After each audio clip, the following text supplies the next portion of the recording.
pela UF, integrante do NUS-RADIR, que é o Núcleo Interdisciplinar de Estudos, Pesquisa e Extensão, Serviço Social, Questão Racial, Direitos Humanos e Religiosidades, que é vinculado à Escola de Serviço Social da UF.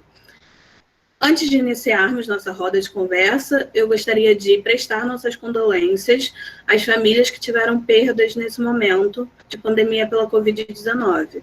Que possamos ser empáticos e cuidarmos uns dos outros e torcer bastante que a vacina chegue para todos.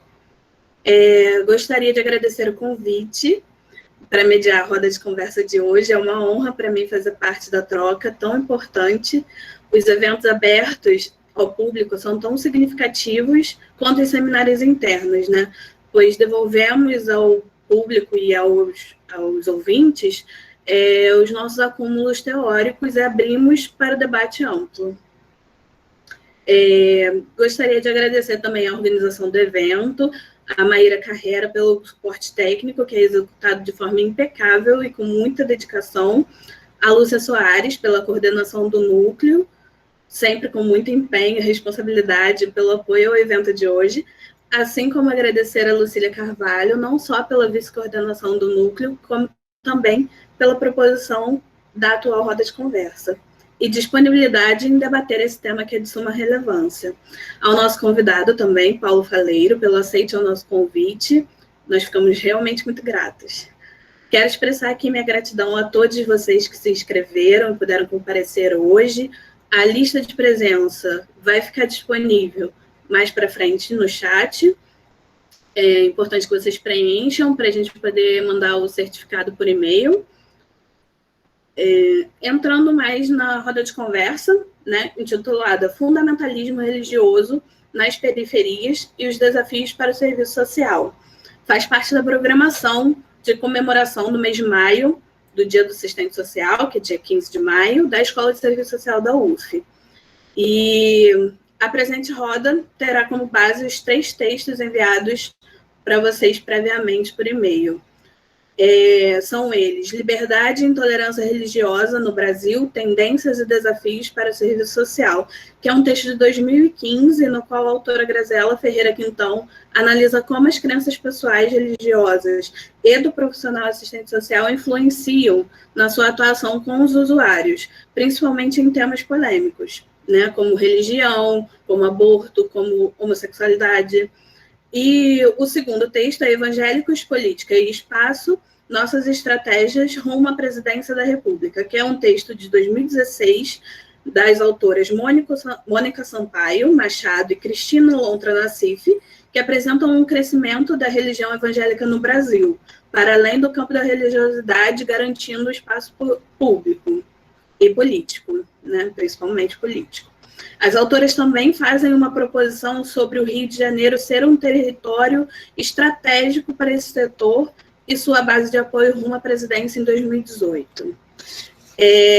O terceiro texto, e não menos importante, o último, porém não menos importante, Traficantes Evangélicos, Novas Formas de Experimentação do Sagrado em Favelas Cariocas, que é um texto de 2008, e a autora Cristina Vital da Cunha discute o crescimento pentecostal nas favelas do Rio de Janeiro, os traficantes evangélicos, o uso livre de símbolos religiosos, o consumo de produtos gospel, o uso de uma gramática pentecostal no dia a dia, e também sobre a relação de retroalimentação entre os traficantes e a igreja evangélica, e como isso produz um reequilíbrio de poder.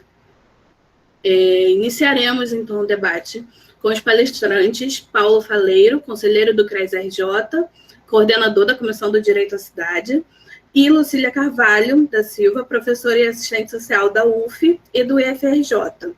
Importante dizer que durante as exposições dos nossos convidados, perguntas e comentários podem ser registradas no chat. No caso das perguntas, eu vou pedir o favor de vocês especificarem para qual palestrante seria, para o Paulo ou para a Lucília. E que, ao final, quando abrirmos para o debate, eu vou encaminhando para eles. Retomando, ao Paulo Faleiro, agradeço pelo aceite mais uma vez e a presença. É uma alegria para nós recebê-lo e passo a palavra para a sua exposição inicial sobre o nosso assunto desta noite. Obrigado, Larissa.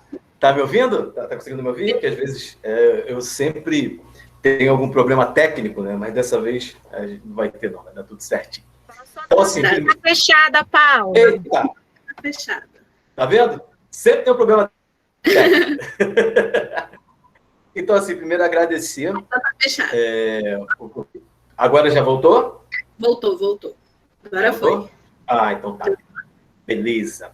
Então, primeiro, só te fazer uma pergunta, Larissa. Uma apresentaçãozinha. Você vai compartilhar aí ou quer que eu compartilhe por aqui? Eu posso compartilhar por aqui também.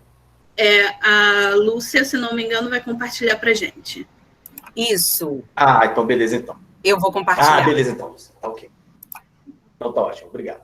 Então, assim, primeiro, né, enquanto a companheira Lúcia vai compartilhando, né, a apresentação, primeiro eu quero agradecer o convite, né, eu não faço parte do grupo, mas eu me sinto muito contemplado por tudo que vocês discutem no grupo. Inclusive, eu já tive com a companheira Lúcia em um outro evento, né, nós já fizemos discussões relacionadas a esse tema, que é um tema tão importante, né, tão delicado, tão complexo, tão urgente de se debater, né? E é tão urgente quando a gente fala de conservadorismo, a gente fala de fundamentalismo, a gente está falando também de reacionarismo. Né? E discutir isso nesse momento da história torna-se fundamental. Né? E tendo em vista, está dentro de um momento, né? Enfim, a gente está vivendo um momento da história onde a gente está discutindo nem pautas conservadoras mais, né? A gente está discutindo pautas reacionárias. Quem diria que a gente já está vendo aí novamente a discussão e o debate da Terra plana voltando com grande intensidade, ou seja, um debate que já foi superado, enfim, há séculos atrás e voltando aí com toda a sua força. Isso mostra uma marca desse tempo, né? Que é a marca desse reacionarismo, né? Que é a marca dessa negação da ciência, da negação da reflexão, e uma marca também, sobretudo, né? Em específico, pensando especificamente pensando nessa questão da própria Terra plana, que tem uma base extremamente religiosa na discussão, uma marca também de tentar explicar a vida, o mundo, a existência, através do viés fundamentalista. Então, está nesse momento agora, né, enfim, discutindo isso, fazendo esse debate, fazendo uma reflexão em torno desse debate, é algo extremamente importante e urgente. Bom, e então, já agradeço e me sinto muito honrado, né, por estar aqui nesse momento, nesse evento, podendo estar discutindo e também, né, aprendendo, né, enfim, com os companheiros. E uma coisa que eu queria...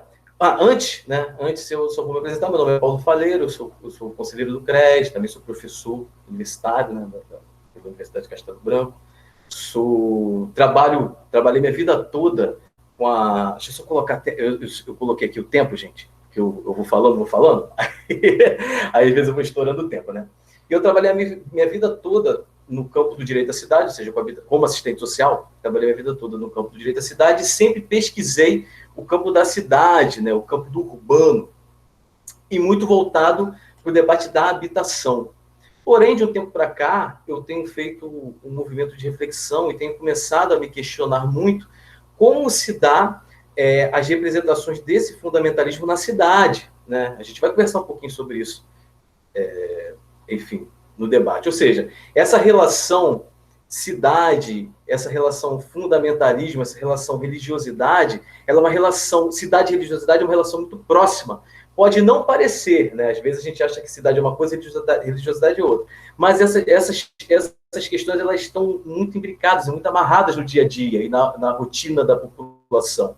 Ora, um exemplo aqui básico, o bairro, eu moro na zona oeste do Rio de Janeiro, né, em Campo Grande, e tem um bairro aqui, não sei se vocês já ouviram, que o nome o próprio nome já é o nome cristão, né? Santa Cruz, ele foi colonizado pelos jesuítas, enfim, grande parte aqui da zona oeste, da periferia da zona oeste do Rio de Janeiro, teve essa influência jesuíta católica, né? Enfim, há séculos. E então a gente acaba percebendo, quando a gente começa a analisar essa cidade, a gente começa a refletir essa cidade, a gente começa a refletir sobre essa periferia, a gente acaba percebendo algo interessante. que não só a religiosidade influencia a periferia, como a religiosidade também produz a periferia. A ideia da produção da cidade é uma ideia muito estudada no campo do direito da cidade, ou seja, quais são as forças que produzem e constroem essa cidade, né? Isso é um pensamento lá de quem pensa cidade, de quem pensa urbano, de quem pensa periferia. E aí, quando a gente olha para a dimensão da religião, né, quando a gente começa a fazer esse link, a gente começa a perceber também que a religiosidade, a religião, ela tem uma influência não só na rotina de vida das pessoas, não só na escolha das pessoas, não só na forma que as pessoas vivem, mas também ela tem, sobretudo, um impacto na cidade e na fisicalidade da cidade. Ou seja, espaços da periferia, espaços dessa cidade são, enfim, há séculos e até hoje, influência na sua construção pela religiosidade. Então, há muito tempo eu tenho pensado nesses elementos e pensando, né, nesse pacto da religiosidade, né, nesse pacto da religião na construção do espaço dessa cidade, dessa periferia, é importante a gente entender também que nesse momento também tendo um impacto, enfim, nos territórios das cidades, né? Sobretudo, como a gente está usando um texto de Machado de Nassif, que fala especificamente da cidade do Rio de Janeiro, mas se a gente olhar para a periferia, para as periferias, a gente vai ver que a religiosidade ela está ali no dia a dia das pessoas, né? Então, vamos conversar um pouquinho mais sobre isso. Pode passar, Lúcia? Aí eu já começo... um outro elemento também, além de eu...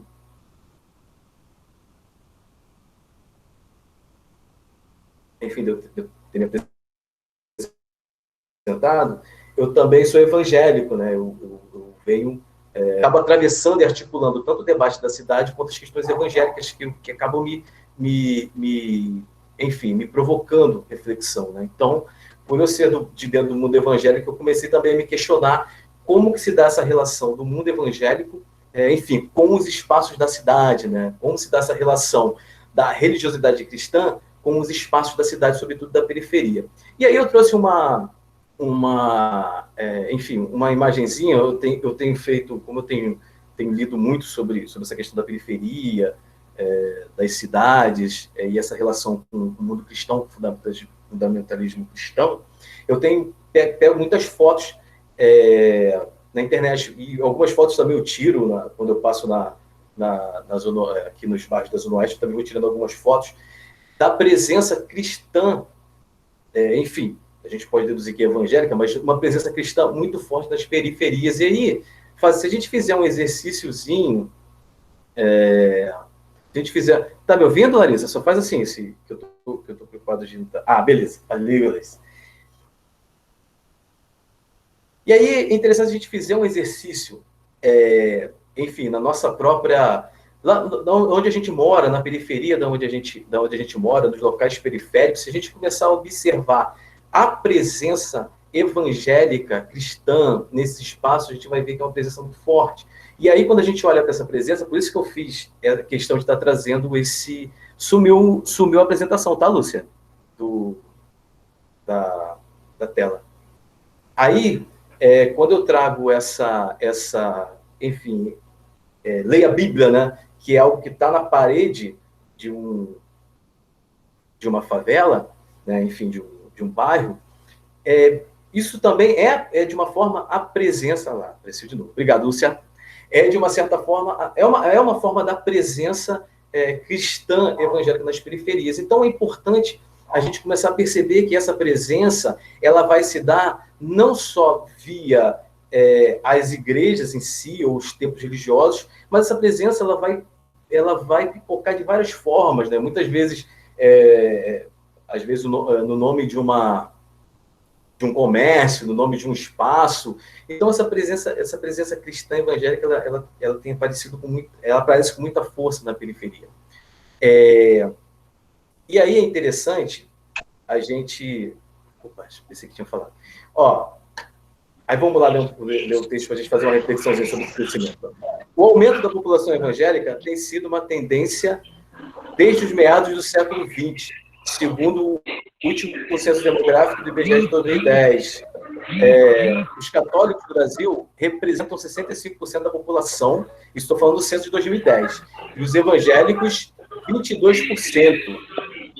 Ou seja, lá, eu uso os dados de 2010, do censo de 2010, porque a gente ainda não teve, enfim, nem sabe se vai ter, né, esse próximo censo agora, que deveria ter um censo agora, a gente não sabe se vai ter, então eu utilizo esses dados do censo de 2010. Então a gente percebe já lá em 2010 que os evangélicos são 22% da população. E quando a gente vai lá olhar realmente a trajetória dos evangélicos pela história, a gente vai ver que lá em 1980, os evangélicos representavam 1% da população total brasileira, e em 1900, 1,1% em 1940, 2,6% em 1950, etc, etc, etc. Em 1991, 12,25%, em 2000, 15,4%, e em 2010, 22%.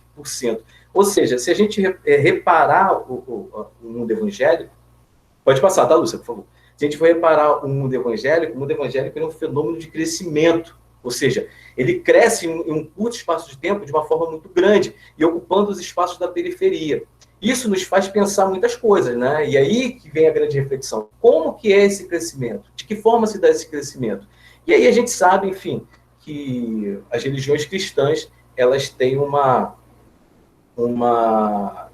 história muito grande, né? Uma experiência muito grande com colonização dos espaços. Então, a gente sabe que esse crescimento ele tem no seu bojo a colonização dos espaços, enfim, a colonização dos territórios e etc.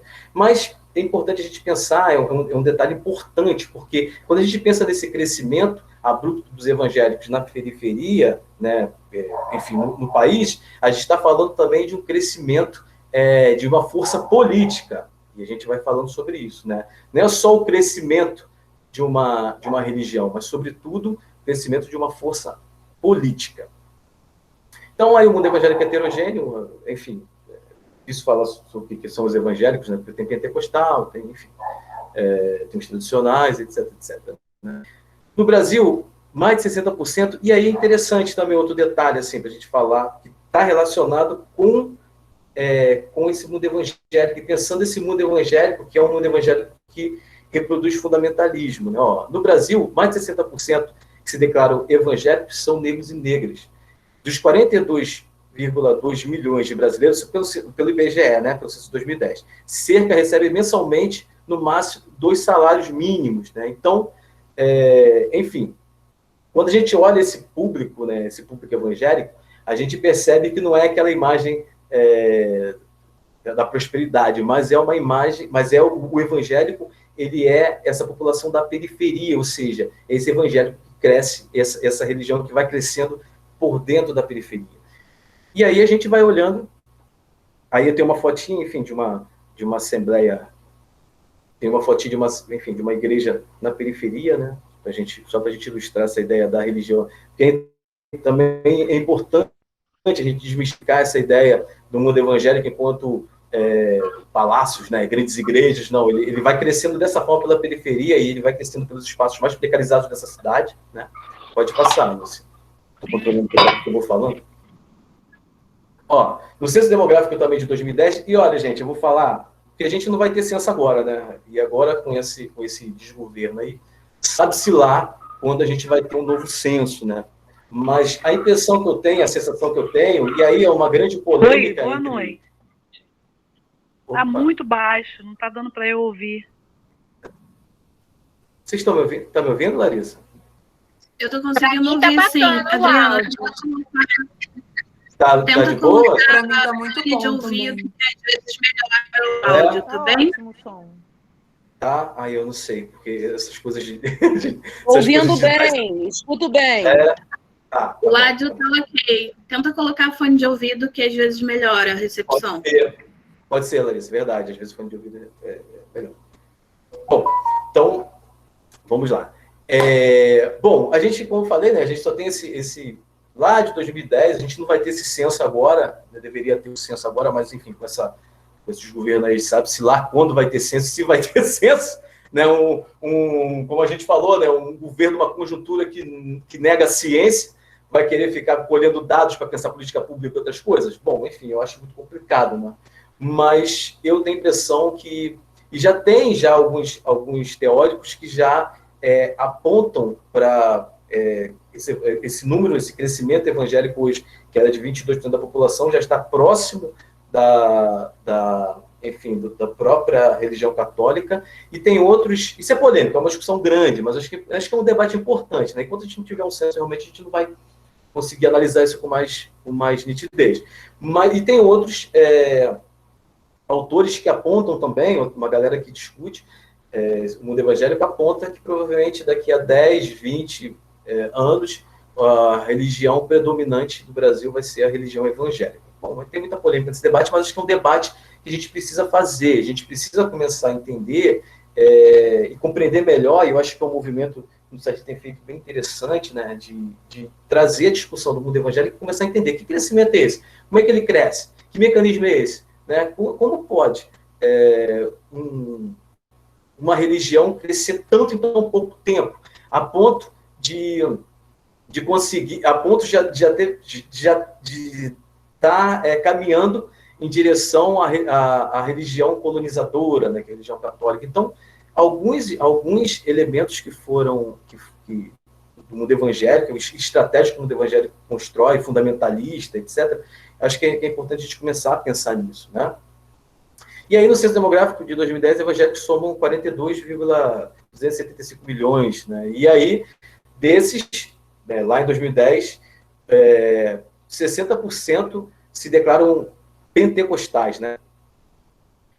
A importância das bases políticas evangélicas nas eleições para prefeito da cidade do Rio de Janeiro vem sendo destacada desde 2000, ou seja, quando a gente... E aí, pode passar, tá, Lúcia? Estou controlando o tempo aqui.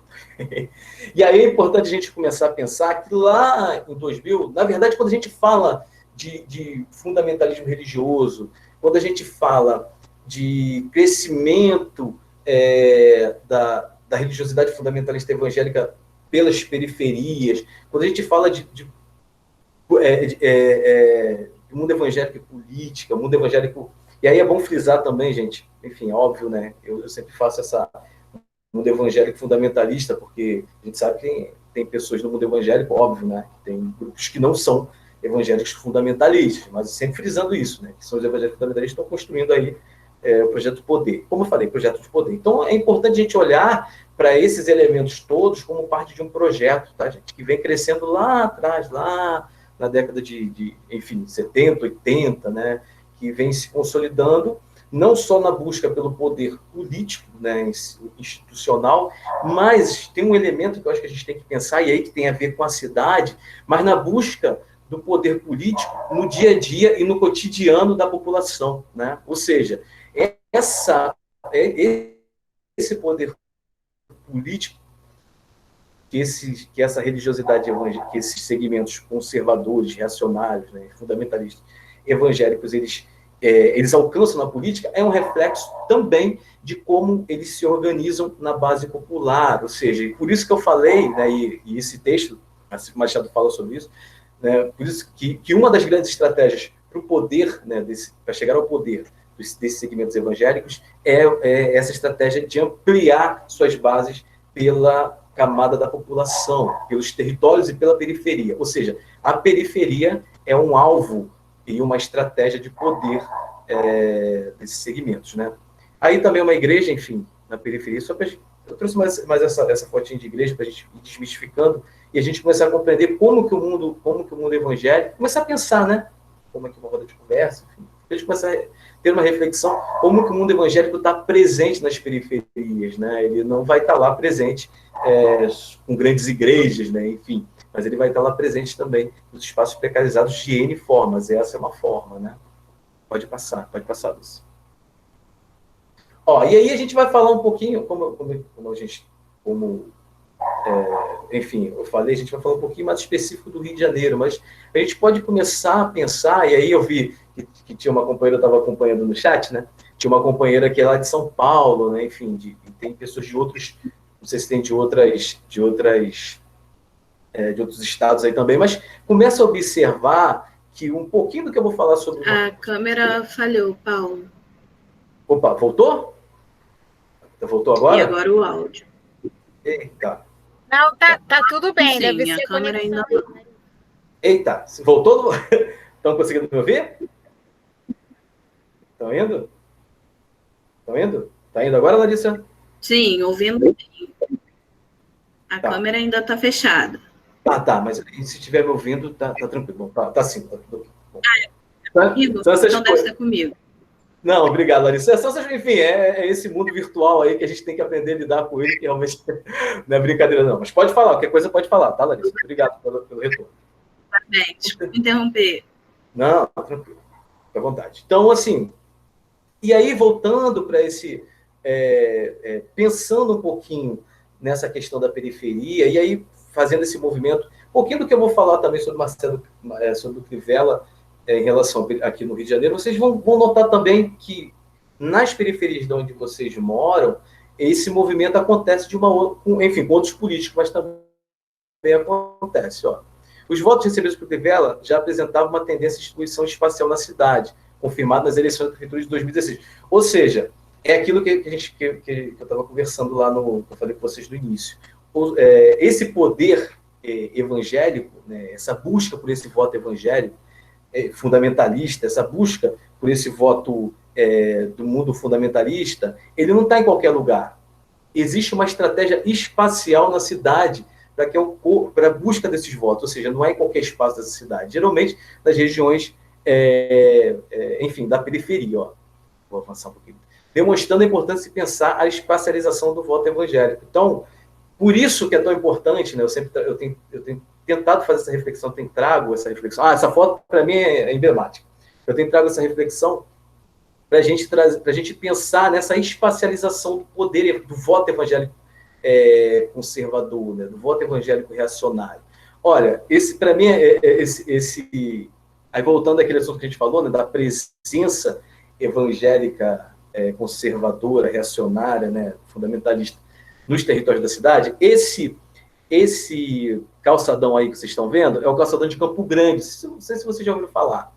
O nome do calçadão de Campo Grande é calçadão de Campo Grande, historicamente. Mas aí o Crivella, ano passado, em dezembro, ele transforma esse calçadão em calçadão Bispo Daniel Malafaia, em homenagem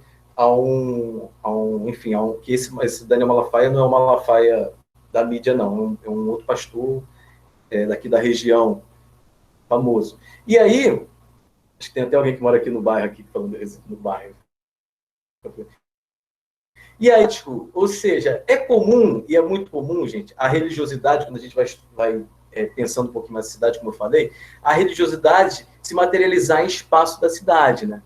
Mas nesse caso aí, como aqui em Campo Grande tem um local chamado... Tem uma praça chamada Praça de São Jorge, né? Porque lá tinha uma festa de São Jorge e a praça, enfim, se transformou na Praça de São Jorge, fizeram um templo para a imagem de São Jorge. Ou seja, é muito comum a religiosidade a transformar um determinado espaço dessa cidade. Isso é comum, só que aí o que acontece não é isso, né?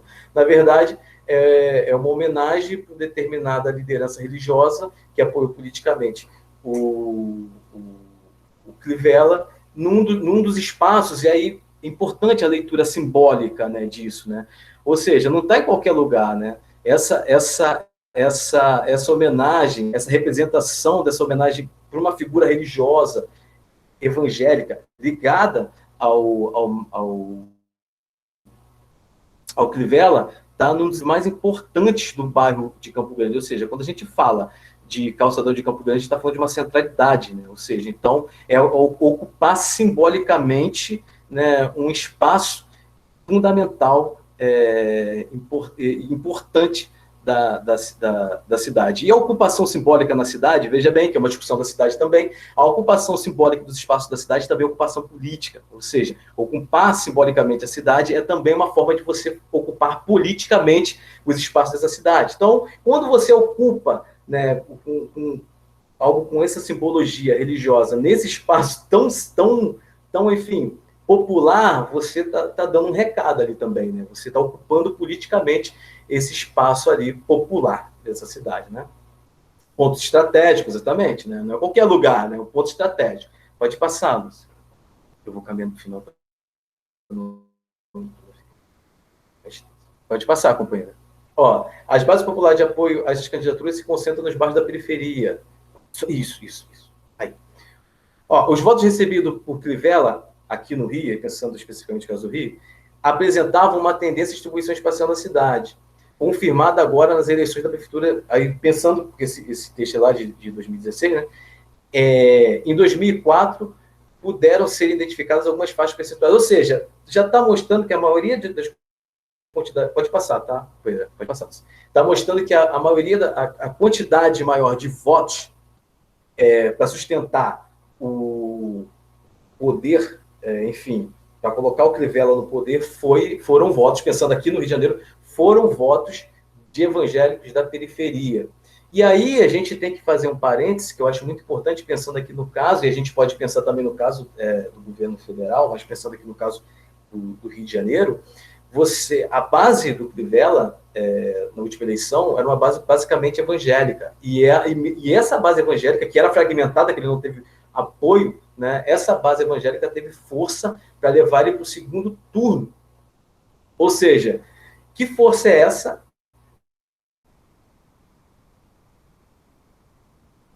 Capaz a prefeitura para o segundo turno, né? Ou seja, hoje disputar a base evangélica, disputar voto no mundo evangélico é disputar poder. E aí a gente vai ver isso muito, muito nítido também nas falas do próprio presidente, né? Vou colocar, como ele fala, enfim, esqueci terrivelmente evangélico. Então, toda vez, se vocês prestarem atenção, toda vez que o calo do presidente tem apertado muito, ele vai lá acena para o mundo evangélico, porque o mundo evangélico realmente é uma base política que consegue, fundamentalista, o mundo evangélico fundamentalista, que consegue sustentar politicamente esse poder, né? Não só o mundo evangélico, óbvio, tem outros poderes em torno, mas o mundo evangélico é uma peça ali importante, né, na sustentação desse poder. Claro, como falei, que não é só o mundo evangélico, reacionarismo e fundamentalismo não é privilégio do mundo evangélico fundamentalista, mas o mundo evangélico ele consegue, de alguma forma, organizar isso muito bem, né? Consegue organizar o fundamentalismo muito, muito bem. O crescente... Já vou para o final, tá, gente? Para passar para outra companheira. O crescimento do fundamentalismo religioso e político está ligado não somente ao campo religioso, mas também à posição de bloco. Aí é importante também a gente olhar para um elemento, quando a gente pensa nessa questão do crescimento do poder conservador, nesse poder fundamentalista, ele está via o crescimento via os espaços da cidade, como a gente conversou, via os espaços da periferia, mas ele também está na construção de blocos e bancadas evangélicas no parlamento e nos espaços políticos. Ou seja, é um projeto de poder muito bem arquitetado, né, que está ao mesmo tempo na base popular, mas ao mesmo tempo buscando outros espaços políticos e construindo em outros espaços. Então, um poder muito articulado, enfim, com micro, com macro. E aí é interessante também, porque a gente pensa que a gente tem aquele olhar que talvez o mundo evangélico conservador, fundamentalista, estejam só defendendo pautas morais, eles defendem pautas morais, mas eles também estão muito ligadas também à questão das privatizações, da flexibilização dos direitos trabalhistas, estão muito ligados também, enfim, às demandas ligadas mais ao capitalismo ou ao neoliberalismo. Então, eles conseguem fazer essa flexibilização também muito bem da defesa das pautas, tanto as morais quanto essas pautas ligadas mais ao mundo capitalista, né? Enfim, muitas vezes ataque os direitos. Pode passar, Lúcia. Bom, aí, enfim, é a foto da bancada, que chama lá bancada evangélica conservadora, né? A galera lá orando, né? E aí, enfim, todo o tempo mostrando e ocupando esse espaço de forma religiosa. Olha a simbologia aí de novo, né? Ou seja, não é só uma oração, mas é mostrando, enfim, que é um grupo religioso que está ali, que tem se colocando enquanto esse grupo religioso, né? Então, tem uma simbologia também de ocupação do espaço, que eu acho que é importante a gente perceber esses símbolos, né? Aí, pode passar, companheiro? Então, é isso, gente. Então, bom, para finalizar, trouxe um pouquinho dessa reflexão para a gente pensar, né, um pouquinho, né, para a gente bater um papo, depois eu até quero ouvir vocês também, depois a gente vai conversar mais sobre isso, mas pensar melhor nessa construção fundamentalista e como essa construção fundamentalista religiosa, ela não é uma construção via não poder que surge do nada, né? Ela é uma construção histórica, tem é uma construção a partir de um projeto e que vem crescendo através das periferias das cidades. E aí a gente olha de novo lá o dado do IBGE, quando a gente olha para o mundo evangélico, a gente está falando desse mundo, a gente está falando de uma maioria de negros e negras moradores da periferia. Então é importante a gente começar a olhar para esse, enfim, começar a pensar, né, nesse mundo evangélico, começar a entender como que ele tem crescido e entender quais são os mecanismos, né, enfim, que ele tem construído na base popular para estar se mantendo no poder, né? E agradecer, enfim, a escuta de vocês aí, agradecer novamente a participação. Tá bom? Acabei, Larissa?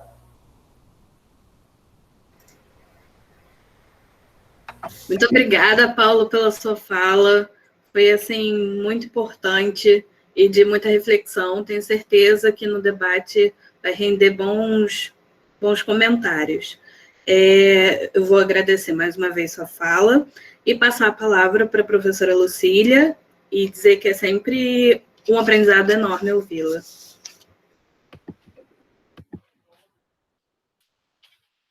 Boa noite a todos e todas. Áudio e vídeo, ok? Tá tudo bem? Tá certo. Primeiro, antes de iniciar a minha fala, né, queria dizer que eu estou muito feliz com a possibilidade da troca com vocês, dizer que essa roda, né, de conversa, na verdade, ela é produto dos nossos estudos, não é isso? Do núcleo, que é um núcleo interdisciplinar de pesquisa e de extensão, serviço social, questão racial, direitos humanos e religiosidades, o NUSRADIR. E nós, esse semestre, juntamos os dois grupos de estudos que compõem o núcleo, né, o grupo de estudos de enfrentamento ao conservadorismo e serviço social GSEC, e o grupo de estudos sobre debate crítico do racismo religioso, o GDCRIR. Então, esses dois grupos de estudo têm feito quinzenalmente encontros para discussões temáticas ligadas às nossas pesquisas, né? E esse evento, então, ele, na verdade, nós combinamos a agenda do grupo de estudos com a agenda da Escola de Serviço Social em comemoração ao mês, né, das assistentes sociais, né? Eu estou falando no feminino porque nós somos uma profissão maioria feminina. E essa agenda, então, né, como o semestre termina dia 10 de maio na UF, e o nosso dia mesmo, dia da categoria, dia 15 de maio, aliás, é dia do meu aniversário, aceito 2 presentes, hein? Nós tivemos aí que antecipar agora em abril já essas atividades todas. Então, essa atividade aqui faz parte da agenda, organizar a agenda da Escola de Serviço Social UF Niterói, e está sendo organizada aqui pelo núcleo, o NUSRADIR. Então, eu faço um convite, sobretudo aos estudantes e às estudantes da Escola de Serviço Social, né, que estejam conosco, né, que tenham interesse nessas temáticas, que estejam conosco aí nos nossos grupos de estudo.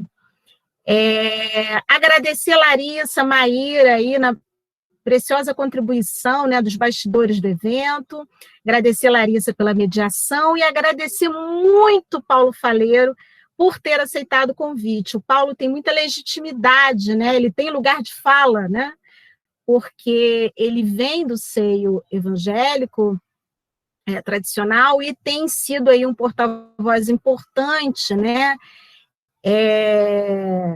compreendendo a sua inserção religiosa e a sua religiosidade, mas, sobretudo, compreendendo a laicidade do Estado, né, e a necessidade de termos a configuração de um Estado de direito, né? Então, o Paulo é sempre muito bem-vindo aqui ao nosso debate. E aí, já iniciando um pouco a minha fala, eu sou professora, né, como a Larissa me apresentou aqui, da Escola de Serviço Social. Estou no núcleo que é coordenado pela professora Lúcia Soares, minha querida parceira, e também sou assistente social do IFRJ, né? Tenho essa experiência como assistente social da área de educação, né? Na UF eu sou uma professora 20 horas, né? Uma professora de meio período. Mas esse debate do fundamentalismo religioso, mais do que um tema de pesquisa e de estudos que nos inquieta, é também um lugar de memória. Porque, ao discutir fundamentalismo religioso, eu quero preservar e honrar a memória de um Silva, pastor, capelão, assembleiano, nordestino, que tinha um passado errante, bem errante, um passado errante que foi produto das suas condições sociais de existência, e que viu na sua fé, né, na fé genuína, que ele conheceu a possibilidade de ter uma vida digna e de colaborar para a dignidade de tantas outras pessoas. Então, eu quero primeiro honrar o meu avô, José Francisco da Silva, que tanto foi referência para mim, né, no trato e na premissa básica cristã, né, que é amar ao próximo como a ti mesmo.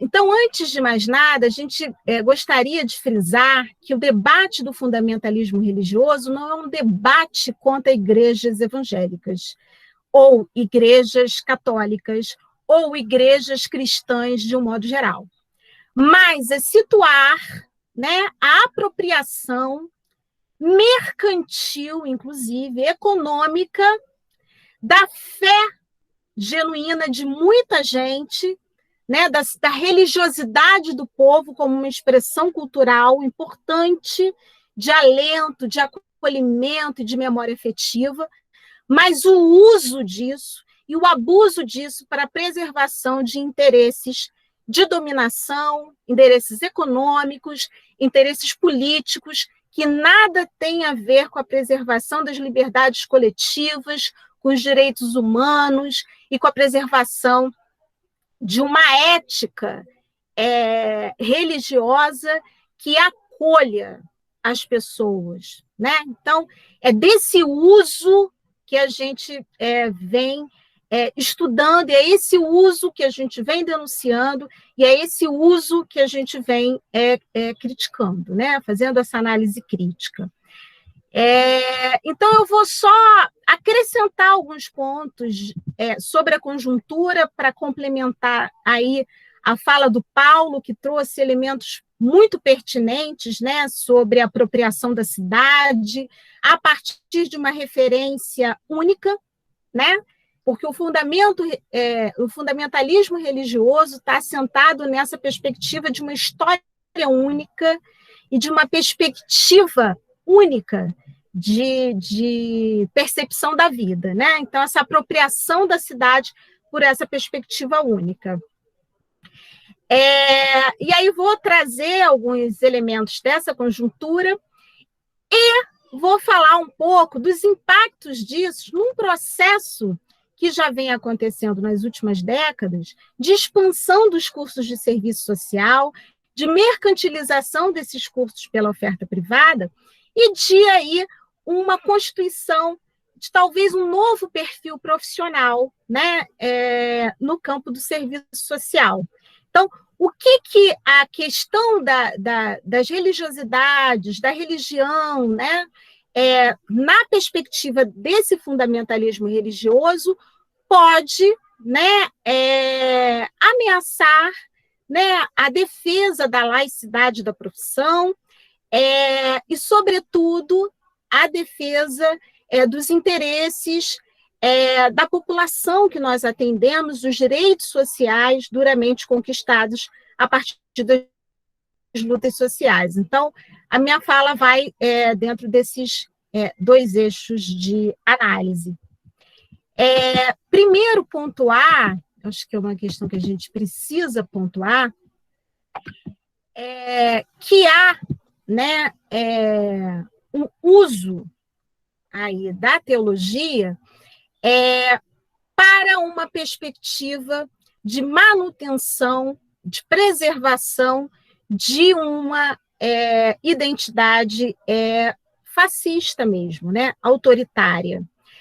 Tem um autor que a gente, enfim, não indicou para leitura, senão ia ficar realmente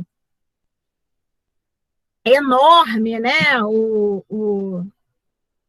Enfim, a bibliografia que a gente está trazendo, mas tem um autor muito interessante, que é um teólogo, ele também vem do campo evangélico, de base crítica, é o Fábio Pi, que é professor, inclusive, da UENF, professor do curso de Políticas Públicas, e ele vem cunhando um termo que eu acho muito interessante, que é o termo cristofascismo. Ele se apropria de uma também teóloga, né, a Dorothy Soy, se eu consigo traduzir bem aí o nome dessa teóloga, que estudou as alianças das igrejas cristãs com o nazismo alemão, né? Como as igrejas tiveram papel importante, né, no genocídio aí do próprio genocídio judaico, né, e da afirmação de uma supremacia ariana. E ele vai usar essa categoria, cristofascismo, na verdade, ressignificando esse conceito dessa teóloga para a realidade brasileira. Então, ele fala de um cristofascismo à brasileira que está assentado na tríade econômica, política e cultural, né? Nós temos estudado aqui no grupo de estudo já há algum tempo, né, a partir de diversas referências, né, no campo da sociologia das religiões, né, sobre a influência da teologia da prosperidade, né, uma perspectiva que está assentada, né, na ideia de que o cristão ele tem direito ao enriquecimento, ao gozo da riqueza e de uma felicidade plena material, da teologia do domínio, que é a afirmação, né, dos valores cristãos pela perspectiva única e totalitária, né, numa guerra constante entre forças inimigas do mal, e a teologia da eleição, né, que tem aí fundamentado a perspectiva da eleição de homens de Deus em cargos eletivos, numa perspectiva de afirmação de uma história única, né? Então, na perspectiva do Fábio Pi, esse cristofascismo, ele conforma aí essa base cristã conservadora que está muito além da perspectiva da expansão neopentecostal, que de fato vem se ampliando no Brasil nas últimas décadas, mas também incorpora aí o movimento católico conservador, que tenta garantir a hegemonia de uma certa visão de mundo. E é muito curioso, porque quando a gente levanta isso a partir dos estudos, né, desse cristofascismo cristão, né, o nome já diz, né, desse fascismo cristão à brasileira, esse campo crítico vem sendo, na verdade, criticado por essas vertentes, né, mais conservadoras, é como se estivéssemos perseguindo as igrejas, né? Essa ideia de uma perseguição às igrejas. Quando, na verdade, a conduta cristofascista, ela é uma conduta, ao contrário, ela é uma conduta de perseguição a outras perspectivas de pensamento, a outras perspectivas religiosas. Então, essa ideia dessa perseguição é similar à perspectiva do racismo reverso, né? De que os brancos sofrem racismo quando denunciamos aí o racismo estrutural sobre a comunidade indígena e a comunidade negra afro-americana. Então, na verdade, há aí uma perversão dessa ideia da perseguição, né? Porque se formos pensar nas estruturas, tanto no campo da política, quanto no campo das telecomunicações, né? Dos grandes conglomerados, né? Cristãos, conservadores de influência, todos esses afirmam aí a supremacia cristã diante de outras narrativas de religião e de religiosidade. Então, a primeira coisa que a gente pontua é que essa perseguição, quando levantamos essa questão do cristofascismo e somos criticados, né, por uma pretensa perseguição às igrejas cristãs ou à religião cristã, na verdade, isso é uma reversão de algo que, na prática, na concretude das relações sociais no Brasil e das relações institucionais no Brasil, a gente vai ter uma perseguição concreta contra qualquer outra narrativa religiosa que não seja a cristã. E isso influenciando não só os espaços institucionais, formais, né? Se a gente pensar o ensino religioso nas escolas, se a gente pensar a assistência religiosa nas unidades de privação de liberdade, se a gente pensar também, né, essas estruturas formais são estruturas onde a supremacia cristã está garantida, né? E são estruturas formais, legais, instituídas. Nós vamos ter também esse mesmo tipo de perseguição, né, contra outras narrativas que não são as narrativas cristãs, no campo também da ilicitude, né, pela via aí, das milícias e do narcotráfico, que vem aí a partir de uma narrativa evangélica neopentecostal, agredindo pessoas de outras narrativas religiosas, quebrando os espaços do sagrado de outras narrativas religiosas. Então, a gente precisa compreender que quando nós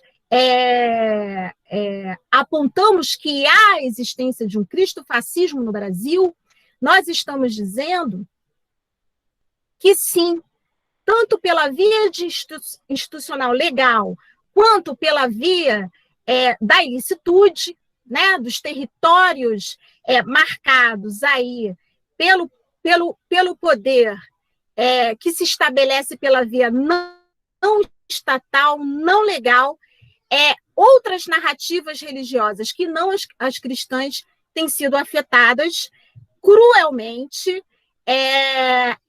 tanto do ponto de vista do seu pertencimento institucional comunitário, mas também da sua subjetividade, né? Da dificuldade de se afirmar caso você não pertença aí a alguma religião, não faça parte, né, ou não tenha aí alguma religiosidade de base cristã. E há aí um aspecto cultural muito importante, que é a recuperação de uma narrativa bélica do Antigo Testamento. Há uma produção cultural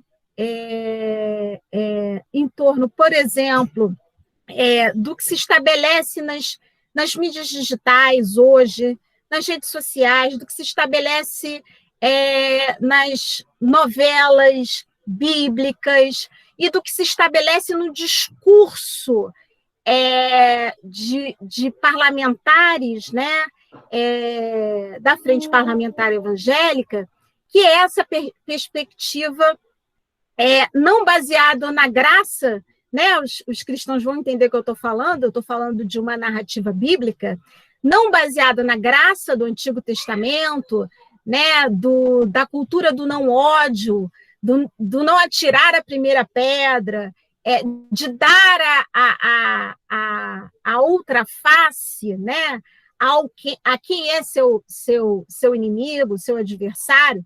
Então, essa é uma cultura muito presente no Novo Testamento e que não é incorporada por esses grupos que tentam afirmar aí uma perspectiva cristofascista, né? A gente tem aí uma recuperação da disputa de território, dessa narrativa bélica do Antigo Testamento, né?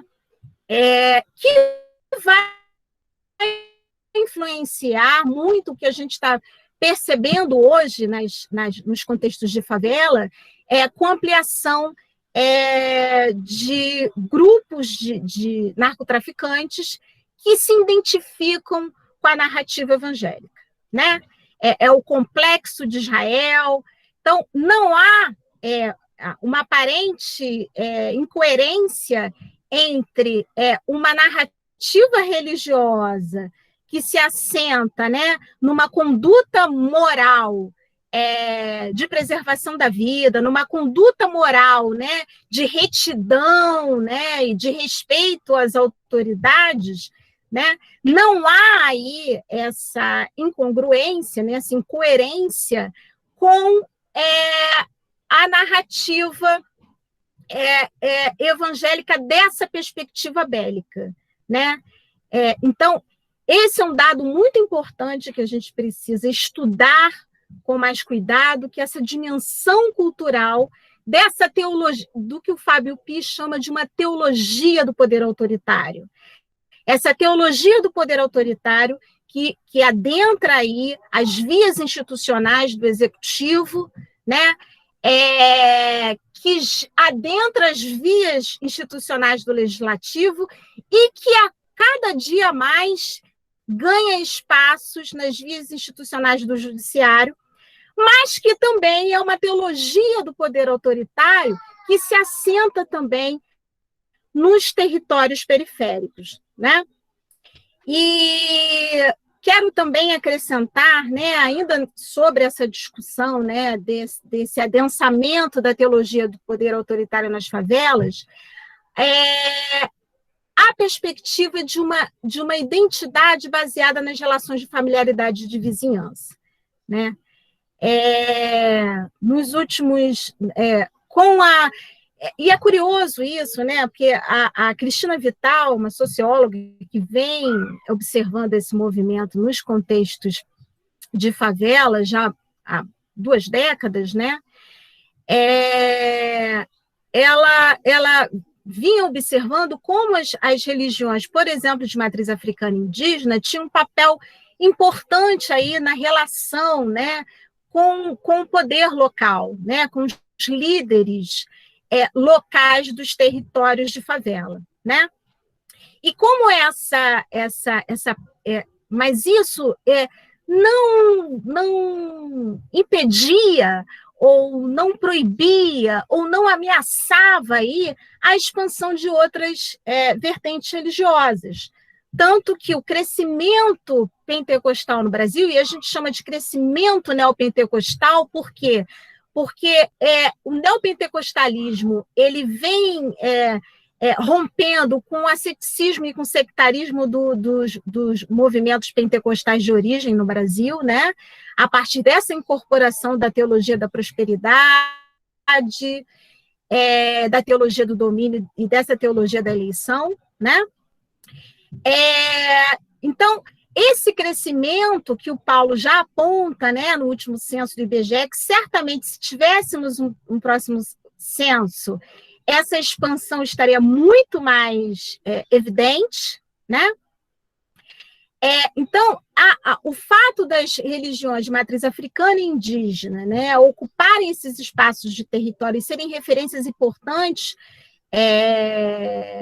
para o poder local, nos contextos de favela, não impedia aí o crescimento de outras formas de religiosidade. Então, a gente vai ter um processo de expansão neopentecostal nesses contextos de periferia. E é claro que essa expansão, ela significa, né, isso, a filiação das pessoas, né? A construção de novas gerações religiosas, de novas narrativas, né, isso, que fazem parte aí da liberdade de culto. O problema é que essas relações de vizinhança e de afetividade, muito marcadas pela participação da mulher, né? A gente vai ter os relatos, a Cristina Vital, ela escreve um livro chamado Oração de Traficante, né? Que a gente trouxe aqui um texto que traz, o artigo que ela apresenta, que a gente trouxe aqui para o debate, traz já esses elementos, né, da pesquisa do livro, e ela fala uma coisa muito interessante, que é o seguinte: o papel da mulher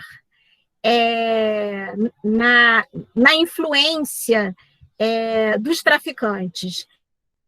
Então, assim, muitos dos traficantes que se diziam evangélicos, né, que tomavam para si a narrativa evangélica, na verdade eram filhos, netos, companheiros de mulheres que frequentavam igrejas, né, de cariz pentecostal e neopentecostal. Então, há aí um lugar da memória afetiva e da influência de gênero nessa perspectiva dessa incorporação dessa narrativa religiosa. Mas, como essa narrativa religiosa ela também está assentada, né, não só como lugar da memória afetiva, do acolhimento, mas, sobretudo, ela se constitui, essa teologia de poder autoritário, ela vai conformar uma participação desses grupos de lideranças, de traficantes nas comunidades, contra qualquer outra narrativa que não seja a narrativa cristã. Então, essa influência, né, das igrejas neopentecostais e pentecostais no tráfico, e esse movimento de retorno, a influência do tráfico também nas igrejas, no processo econômico mesmo, de expansão de igrejas, de financiamento de eventos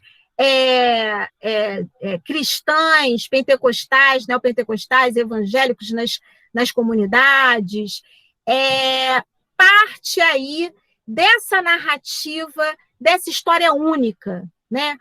Baseado nessa postura fascista e autoritária que vai alijar qualquer outra forma de manifestação religiosa que não seja cristã, né? Nós temos aqui uma colega, né, no grupo de estudos, a Lohama, que vem já há algum tempo trabalhando, né, com as denúncias de intolerância religiosa, né? Vem nessa militância, e nós não verificamos igrejas depreciadas, igrejas queimadas, né? A gente não tem essa realidade concreta no caso das igrejas cristãs, né? Mas essa cultura fascista e autoritária desses cristãos conservadores, aliadas às milícias e ao narcotráfico, tem sido aí uma perspectiva de morte, né? De sofrimento, de impossibilidade de manifestação daquilo que é mais particular da subjetividade, que é a religiosidade. Então, essa é uma questão importante de destacar. E aí, fazendo... quanto tempo eu tenho aí, Larissa? Como é que eu estou?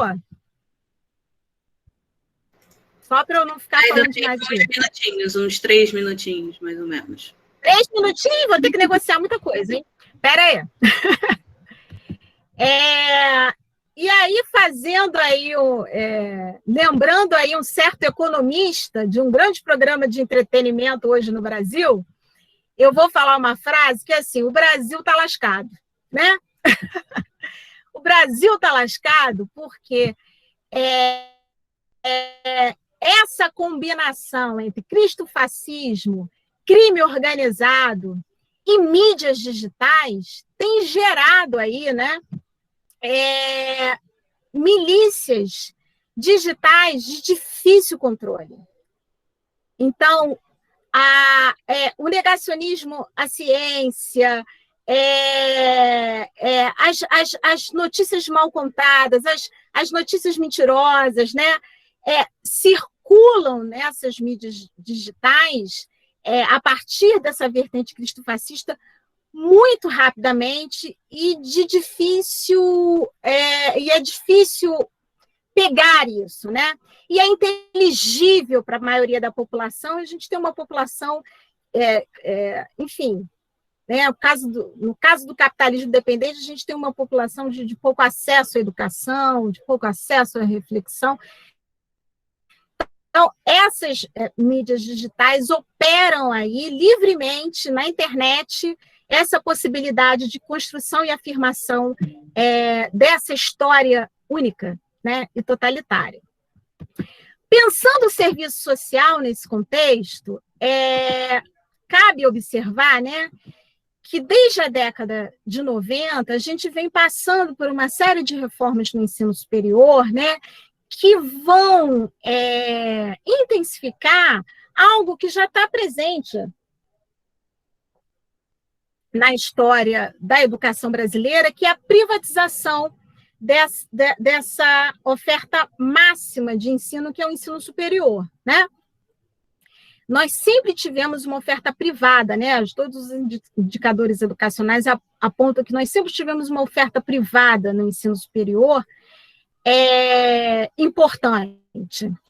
E o que a gente vê, né, dentro das políticas de corte neoliberal, né, desde a década de 90, é o acirramento aí, né, uma série de legislações que flexibilizam cursos, o advento da educação à distância, que proliferou, né, matrículas privadas e a mercantilização do ensino superior, né?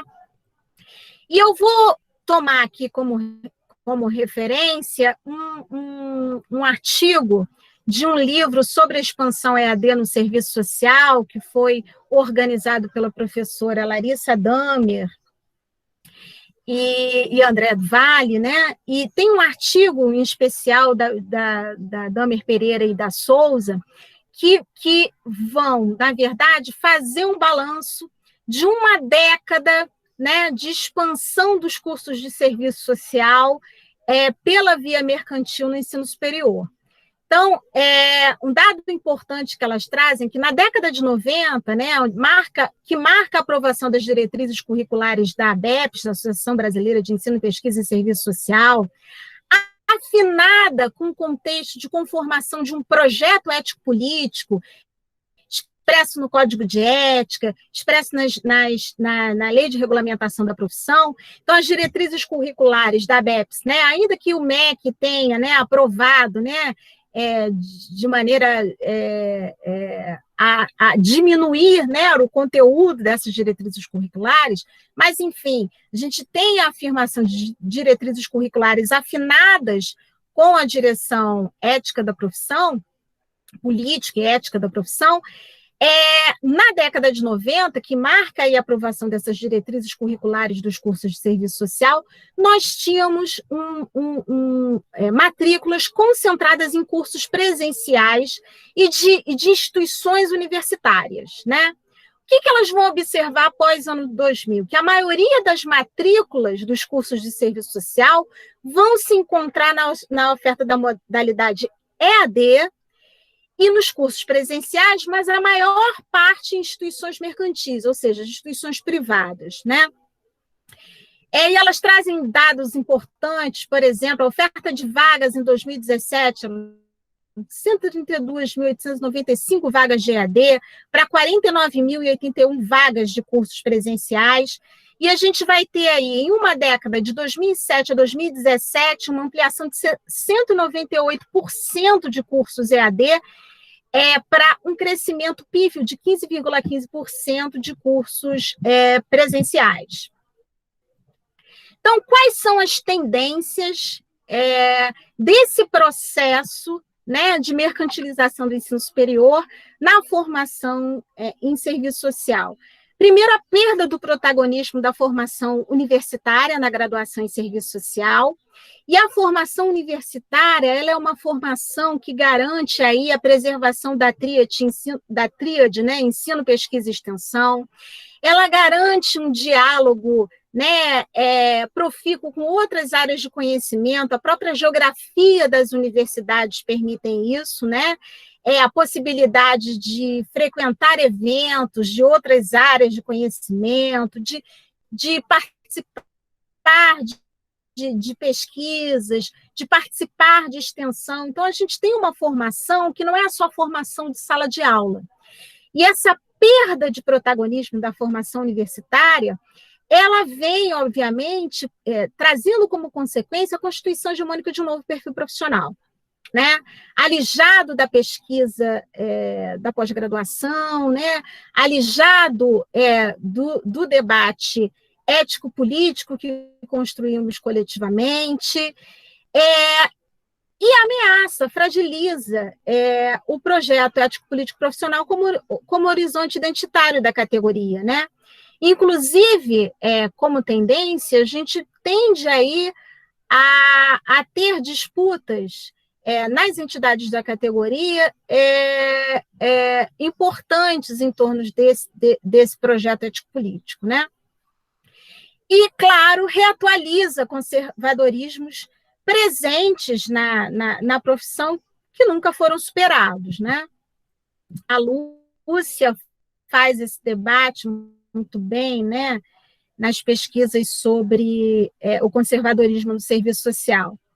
No que tange à religião e à religiosidade, a gente precisa entender que o perfil profissional de assistentes sociais é eminentemente cristão, né? Todas as pesquisas que já apontam, né, o perfil profissional, né, de assistentes sociais, a gente tem uma pesquisa realizada pelo Pedro Simões, né, que pega a base das PNADs, né, das pesquisas nacionais de amostra por domicílio, que já apresentam isso, né, a religião e a religiosidade das assistentes sociais é de base cristã. Então, se a universidade perde o protagonismo na formação, na perspectiva de garantia de outros horizontes de percepção da vida, da realidade, de outros horizontes também, de leituras da realidade, né? E de laicização mesmo do comportamento profissional, essas profissionais tendem a utilizar como recurso valorativo e ético suas experiências subjetivas, né? Se você não tem aí uma formação, né, qualitativa do ponto de vista, né, dessa cara tríade de ensino, pesquisa e extensão, a possibilidade, né, a tendência é que o recurso valorativo e ético das experiências subjetivas de religiosidade sejam aí o arsenal mais importante para o exercício profissional. E uma última questão é que essa influência religiosa no serviço social, ela ameaça os direitos sociais da população, né, provenientes das lutas emancipatórias e de liberdades coletivas. E aí é muito interessante que o texto da Quintão, que a gente trouxe para vocês, né, a dissertação da Quintão é muito interessante, porque ela vai centrar aí essa discussão, né, de como a religiosidade influencia o exercício profissional.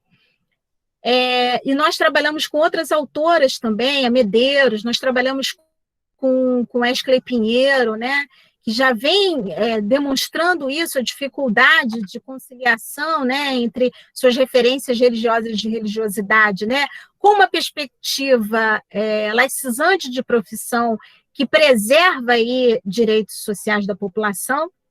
E aí a Quintão nos traz aí uma preocupação sobre esse recurso valorativo e ética de experiências subjetivas calcadas na religião e na religiosidade desses profissionais, na preservação de direitos, né, que estão constituídos. E aí a gente tem que pensar, por exemplo, no campo sócio-jurídico, como uma assistente social, né, fundamentalista, religiosa, vai lidar, por exemplo, com os casos de adoção de uma família homossexual, né? Como uma assistente social, né, fundamentalista, religiosa, vai lidar com o acolhimento das mulheres que optaram pela interrupção de gravidez, né? Ou vão participar desses debates mais gerais em torno da complexidade do aborto. Como assistentes sociais fundamentalistas religiosas vão preservar a identidade cultural, né, de crianças, adolescentes, jovens, que professam outra fé nos espaços da escola. Não é isso? Então, são questões muito importantes que a gente precisa compreender nessa disputa desse perfil profissional, né? Do quanto que uma perspectiva fundamentalista de religião e de religiosidade ameaçam a preservação da liberdade de culto, né? E mais do que isso, de direitos sociais conquistados a duras penas, né? De reconhecimento de populações que sofrem opressões, né? Então, esse é um debate caro, importante, que precisa compor a pauta das entidades representativas do serviço social e que precisam compor as estratégias de formação dos assistentes sociais para além da graduação. Então, retomar cursos de aperfeiçoamento, cursos de extensão, forjar espaços do debate, né, da religião e das religiosidades, da necessidade da laicização do exercício profissional, são questões que urgem, que demandam aí o cuidado e a atenção do curso de serviço social, né, da profissão de assistentes sociais e da formação de assistentes sociais. Bom, é isso. No mais, a gente está disponível aí para o debate. Eu já ia falar sobre o tempo, né? Que é interessante, queria agradecer a fala da Lucília, foi muito importante, eu acho que riquíssima, né? Nesse momento, a gente vai abrir para o debate, né? Vocês já fizeram as perguntas no chat, mas podem ir fazendo, eu vou ler algumas que vocês já deixaram. E a gente vai conversando sobre isso. Para o professor Paulo, teve uma pergunta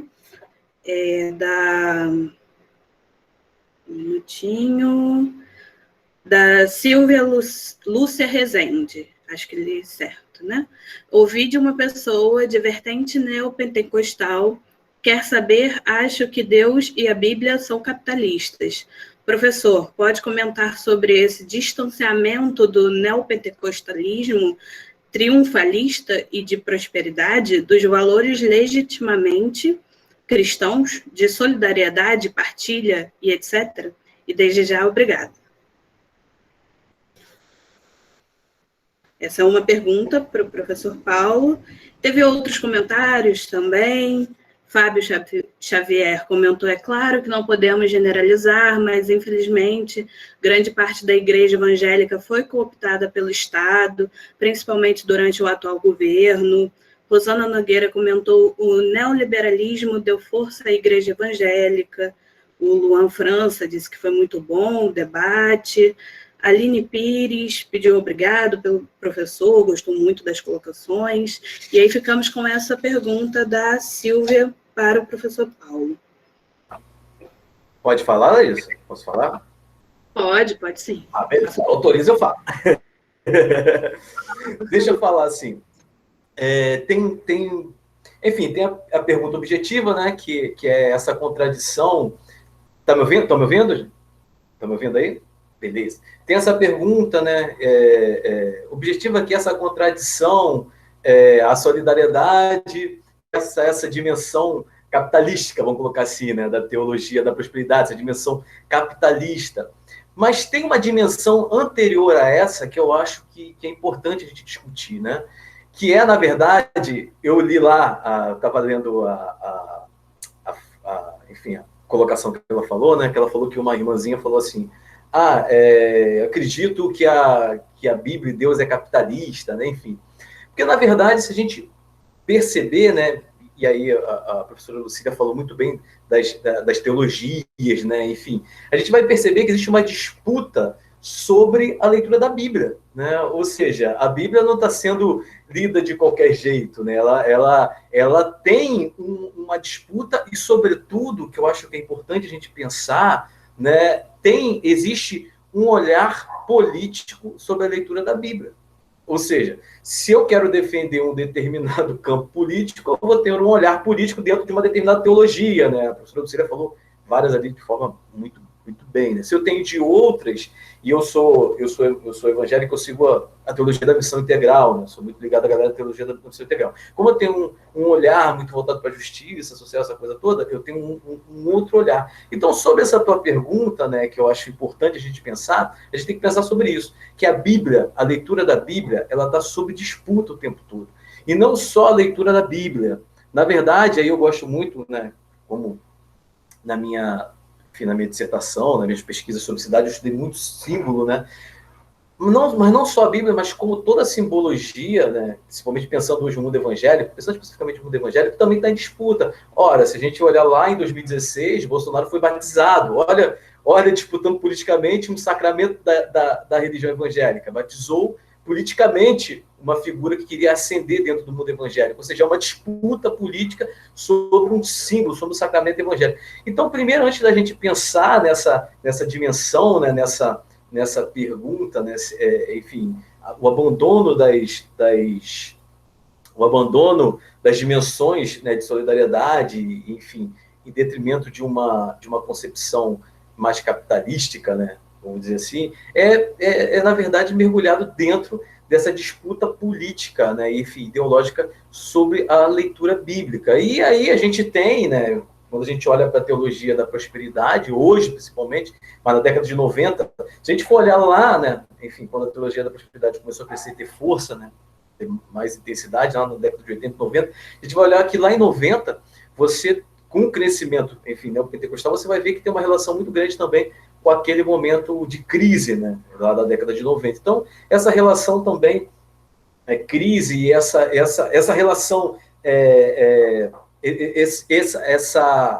essa concepção da teologia da prosperidade, ela cresce muito em momentos de crise, né, e a gente tem visto ele crescendo agora, né, ou seja, diante de um quadro desesperador, né, enfim, que as pessoas estão passando fome, etc, etc e tal, você acreditar no sobrenatural que vai te fazer superar isso, enfim, é uma saída até para aguentar a existência, né? Então, de uma certa forma, é uma teologia que vai utilizar, né, e vai se é uma teologia extremamente, um sonho americano, né? A teologia da prosperidade é um sonho americano, em forma de teologia evangélica, e vai se utilizar muito das questões objetivas também, né? Vai se apropriar do momento da história e dessas questões objetivas que as pessoas estão necessitando para, enfim, para se fortalecer. Mas eu queria falar uma coisa bem rapidinho assim com vocês, que eu acho que tem a ver também com essa discussão, né? E tem a ver com essa disputa em relação à concepção, essa disputa política, essa disputa sobre a visão do Evangelho, essa disputa sobre a visão da Bíblia, né? Essa disputa sobre a concepção política da leitura da Bíblia. Tem uma coisa acho que é muito importante assim, para a gente, eu acho, e aí falando com os evangélicos, tem vários evangélicos aqui, e eu sou um evangélico apaixonado pela minha fé, e por ser apaixonado, porque nós temos uma história muito bonita, e eu acho que uma das nossas falhas enquanto evangélicos é não olhar para a nossa história, porque a gente tem uma história muito, muito bacana, assim, desde lá do protestantismo, né? Uma história que a gente não é protestante à toa, né? Porque a gente, enfim, protestava, tem uma história de resistência. Inclusive, não sei se vocês já ouviram falar sobre o massacre da noite de São Bartolomeu, que foi um massacre na França de vários protestantes lá em 1500. A nossa chegada aqui também no Brasil não foi fácil, né? A gente foi vítimas em muitos momentos de preconceito e intolerância. Ou seja, a história dos evangélicos, a nossa história é uma história de oprimido, não é uma história de opressor. Em algum momento da história, né, a gente vai esquecer isso aqui no Brasil. E a gente começa... E aí é importante a gente enfatizar que, claro, que eu sendo evangélico, jamais eu vou ser contra a religião evangélica. Mas eu, por ser evangélico, eu tenho que apontar questões que aparecem na religião evangélica e que eu acredito que sejam de encontro àquilo que eu acredito, né, daquilo que a gente crê. Então, a religião evangélica, historicamente, ela passa por uma série de... Não foi fácil ser evangélico aqui, não foi fácil ser evangélico na história, né? A gente, em determinado momento, esquece isso no Brasil e alguns grupos de oprimidos se tornam opressores. Então, a gente lembrar dessa nossa história, né? Lembrar do que nós fomos, né? Lembrar, enfim, de que os evangélicos não surgem agora como grupo religioso, não são propriedade de uma determinada liderança religiosa, não são propriedade de uma determinada concepção bíblica, como é a própria teologia da prosperidade. Ou seja, há outras formas da gente ser evangélico que não ligado a um determinado segmento religioso conservador ou reacionário. Então, a gente entender essa nossa história, entender o que é a nossa religiosidade, a nossa fé, entender que a nossa fé não é só a teologia da prosperidade, que a nossa fé não é só a teologia, enfim, não é só essas questões que a gente tem conversado, isso é muito importante, para que a gente, enquanto evangélico, rompa com muitas coisas, sabe? Então, por nós sermos evangélicos e por nós amarmos a nossa fé, a gente tem que ter a dimensão, e agora eu vou falar como crente, se vocês dão licença, se nós, enquanto evangélicos, enquanto cristãos, em relação à nossa fé, a gente tem que ter a dimensão profética. Aquilo que fere os princípios do evangelho, a gente tem que gritar. E evangélico, e grupo evangélico, que persegue religiões de outra...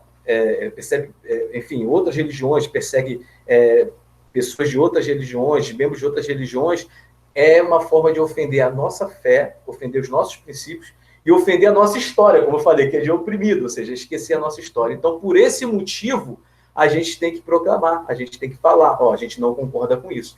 E não concordar com isso não é ser contra a fé evangélica, pelo contrário, isso é defender a nossa fé evangélica. Então, quando a gente fala tudo isso aqui, quando a gente conversa sobre o mundo evangélico, não é uma forma de destruir, de falar que não pode ser evangélico, pelo contrário, mas é uma forma da gente apontar algumas questões importantes sobre o mundo evangélico, é uma forma da gente também ter a nossa dimensão profética e apontar aquilo que a gente discorda. Não, existem várias leituras da Bíblia, como eu falei, mas só existe uma percepção da Bíblia, que é aquela que caminha no caminho da justiça. Se não for isso, se não for uma leitura da Bíblia que tenha como princípio a justiça social, demais a gente tem que questionar. Então é mais ou menos isso. Tá bom? Tá certinho. Para a professora Lucília, a gente tem 2 perguntas aqui. A Silvia também, Lúcia Rezende, fez uma pergunta para a Lucília, que é, tendo em vista que o clericalismo, entre aspas, brasileiro é, em grande parte, antimarxista, chegando a dizer que ou se é cristão ou marxista, e tem muitos estudantes do serviço social que são como ela, né, como eu, ela escreveu, cristãos, a gente pode ter um retrocesso na profissão, no exercício cotidiano da profissão e na produção de conhecimento no Brasil evangélico, que tem como lema Deus acima de tudo. Então, fica essa, é uma pergunta.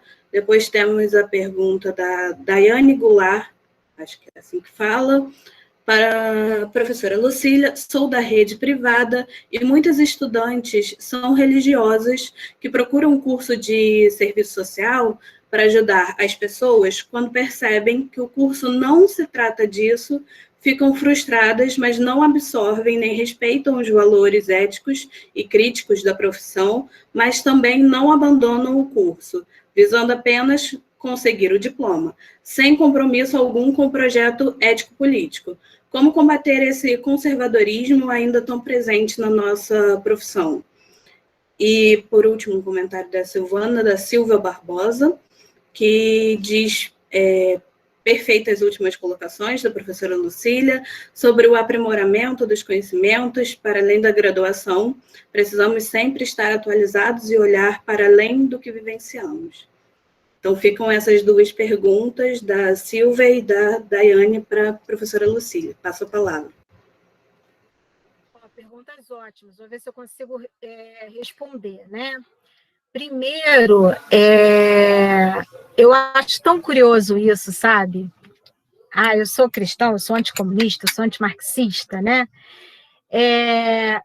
E isso parece ser coerente. E também parecer coerente, eu sou cristão e sou de extrema direita.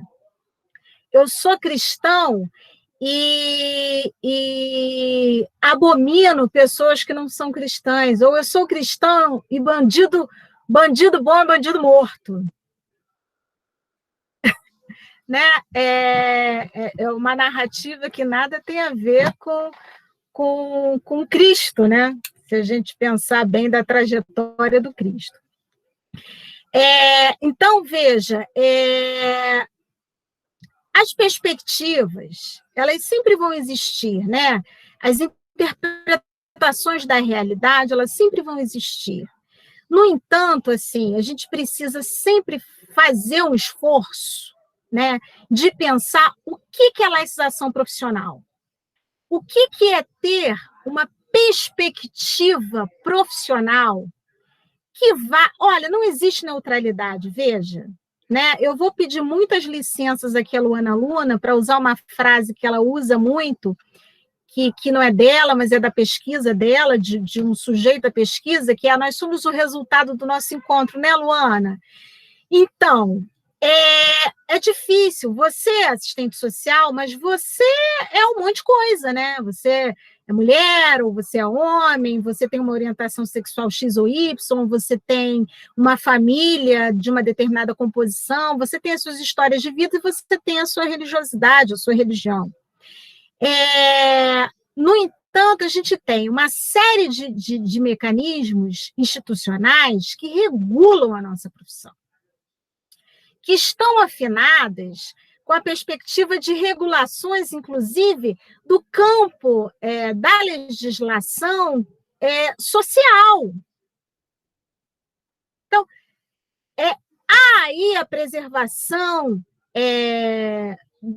do direito ampliado de família, há aí a preservação da convivência familiar e comunitária, há aí a preservação da diversidade que compõe a realidade brasileira. E a gente tem como princípio ético fundamental a liberdade como valor ético central. A gente tem como princípio uma atuação profissional que não discrimine, né? E que seja contra discriminação de qualquer natureza, né? É um exercício profissional sem discriminar e sem ser discriminado. Então, essa é a nossa profissão.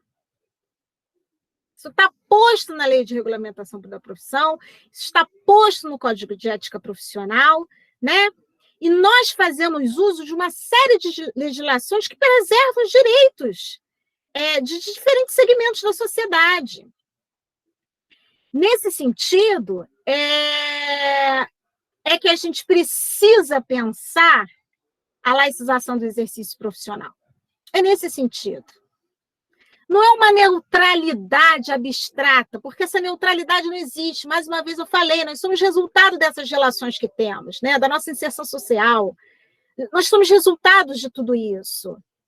Porém, enquanto profissional, eu tenho um aparato teórico-metodológico, ético-político, técnico-instrumental, que é profissional. Veja, né? Se isso está presente na intervenção do médico, do professor, da professora, né? Da enfermeira, do enfermeiro. Essa questão moral da perspectiva religiosa, ela não pode influenciar as minhas escolhas profissionais. Não é isso? Senão, na hora de dar um respirador, eu estou vendo que o cara tem um contregum aqui no braço, eu dou um respirador para o outro, porque esse aqui é do diabo. Né? Então, veja, né, nessa perspectiva profissional, a gente tem que compreender que é necessário garantir a laicidade e que o Estado é laico. Porém, na prática, né, a gente tem aí, por conta da dominação colonial cristã, a gente tem as figuras da cruz em qualquer repartição pública. A gente jura em cima da Bíblia. Mas o Estado é laico, né? A gente vem, ao longo do tempo, brigando pela liberdade de culto e pela liberdade religiosa, como uma manifestação particular e de convivência comunitária, mas não como a eliminação do outro, né? Então, como assistente social, a gente precisa preservar isso. E aí, dialogando com a Daiane Goulart, né? Daiane, eu também, Daiane, eu tenho uma ampla experiência na rede privada de ensino. Eu fui uma professora de muitos anos de rede privada. Tive contato com duas instituições privadas. Eu trabalhei muitos anos numa universidade grande, privada, e depois numa universidade muito pequenininha, ali na Baixada Fluminense, né? Que tinha uma faculdade ali na Baixada Fluminense. E vou te dizer, sobretudo nas áreas, e aí a questão da disputa da cidade, sobretudo nas áreas, né, mais periféricas, de menor circulação de bens públicos, né, de menores índices educacionais, a gente vai ter a igreja como uma referência importantíssima. As igrejas viram espaços de acolhimento, as igrejas viram espaços de relações sociais importantes, né? Porque tem os encontros, tem as reuniões de grupo, tem os passeios. Então, é um espaço de convivência importantíssimo nos territórios onde não existem outras alternativas, né? E muito dessa perspectiva hegemônica de que a religião cristã te moraliza. Como a gente aprendeu a demonizar e a oprimir outras narrativas religiosas, a religião cristã moraliza. Então, eu venho dessa experiência, né? Nas universidades privadas, e era muito comum vivenciar exatamente isso que o Daiane traz. Estudantes que vinham para o curso para fazer o trabalho social da igreja de maneira mais qualificada. Trabalhar no projeto social da igreja de maneira mais qualificada. Olha, nenhum problema, né? Isso tem a ver também, isso é um dado de uma percepção equivocada, né? Por conta do histórico da profissão, que a gente tem aí um histórico de influência religiosa forte da tradição católica cristã, né? Então, veja, isso é um dado. Qual é o problema nisso? O problema é que, sobretudo em espaços onde a formação não está adensada por um conhecimento profundo de estudos, de informações, de dados, de reflexões sobre a nossa prática, né? Por que tenho fé? Para que minha fé serve? Não é isso? Que interesses estão postos? Quando a gente não tem essa formação mais ampliada e ela é prejudicada por aulas aligeradas, por condições precárias de ensino, você vai ter, né, foi o que eu falei antes, seu arsenal valorativo e de experiência subjetiva como influência mais importante no seu fazer profissional. Então, esse é um problema, porque a gente descaracteriza, né, o que a gente conformou e lutou na conformação do nosso projeto ético-político profissional, sabe? E por isso que eu vejo que a gente precisa o tempo todo trazer essa temática da religião, das religiosidades. A gente precisa também o tempo todo criar espaços de formação para além da graduação, né? Criar esses espaços via universidade pública, via Conjunto Cefes-CRES, via BEPS. A gente tem que criar alternativas, né, que ampliem esses horizontes de formação, dado que esse novo perfil profissional tem curso, né? Ele está em curso. E reatualiza todos os conservadorismos que nós gostaríamos que fossem superados na profissão. É isso, não sei se respondi.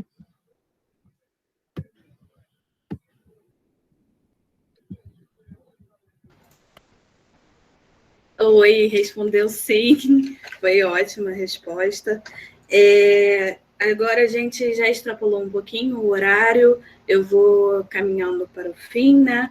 Antes eu gostaria de dizer que a nossa roda de hoje é embasada teoricamente, né? Temos os textos que foram enviados por e-mail e tudo que falamos durante ela é fruto de pesquisa acadêmica, e trazemos para o debate amplo, né, a fim de conversar e ter contribuições de diferentes pessoas com diferentes pensamentos também.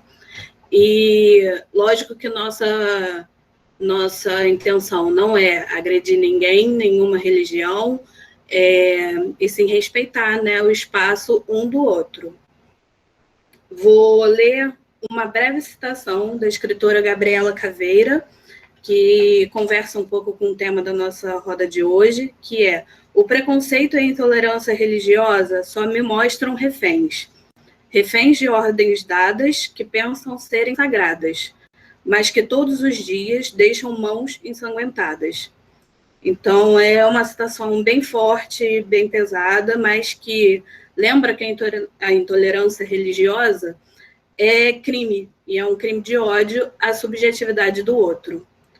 Então, por fim, eu vou agradecer imensamente a contribuição dos nossos expositores, o rico debate, foi muito, muito bom, ao Paulo Faleiro, a Lucília Carvalho, por todas as falas, e também a cada um de vocês pelo interesse, pelo debate e pela presença de hoje. Lembrando que a nossa lista de presença foi compartilhada aí no chat, então ainda dá um tempinho de vocês completarem, e acho que é isso. Tem mais alguma coisa? Vocês querem falar mais alguma coisa? Lucília, Paulo? Gostariam de falar mais alguma coisa? Só agradecer. Dizer que a gente vai precisar de mais tempo, né, Paulo? Para a gente conversar mais sobre isso. A gente tem que criar outros eventos. Eu também quero agradecer, Larissa. E falar rapidinho, Larissa. Só falar uma coisa, que eu vi vários irmãozinhos, né, irmãozinhos evangélicos aqui, e conversar com vocês sobre isso, né? Nós, evangélicos, estudarmos mais a nossa religião, né? A gente provocar mais a nossa religião, né? Pensar mais teoricamente a nossa religião, ainda mais a gente que está dentro da academia, acho que é muito importante, assim, nós, enquanto evangélicos, conhecemos tão bem o nosso mundo, e a gente que gosta tanto de ser crente, enfim, estudarmos teoricamente, a nossa... Provocar isso, né? A gente provocar academicamente mais sobre a nossa fé, eu acho importante, como a gente fez hoje. Tá bom? É mais isso. Então, tudo bem. Por fim, né, para finalizar, falar para vocês ficarem de olho nas páginas, no canal do YouTube da Escola de Serviço Social, da UF, para acompanhar a programação do mês de maio, acompanhar outros eventos. Tem também as nossas páginas no Facebook e no Instagram do Luz Radio, do Núcleo, e lá a gente posta sobre os nossos eventos, sobre eventos dos nossos parceiros. Então, sigam a gente lá para ficar de olho. E é isso, uma excelente noite a todos e gratidão. Boa noite, galera. A gente não pode abrir câmera, né? Ou, será que as pessoas não querem? A gente podia fazer uma fotinho aqui, né? Podemos. Final, né? Vamos lá? Podemos sim, quiser abrir gente. câmera, né? Quem se sentir à vontade para abrir a câmera. Vou pedir só para a gente não abrir o áudio. Quem pode tirar a foto? Gente, eu sou péssima com isso. Maíra, você consegue, ou Larissa? Então, vamos sorrir. Estamos muito felizes, muito gratas. Tirei. Foi? Gente, um beijo carinhoso, saúde para nós, força, um abraço, gratidão. Tchau, povo. Gratidão, abraço. Obrigada, gente. Tchauzinho. Boa noite.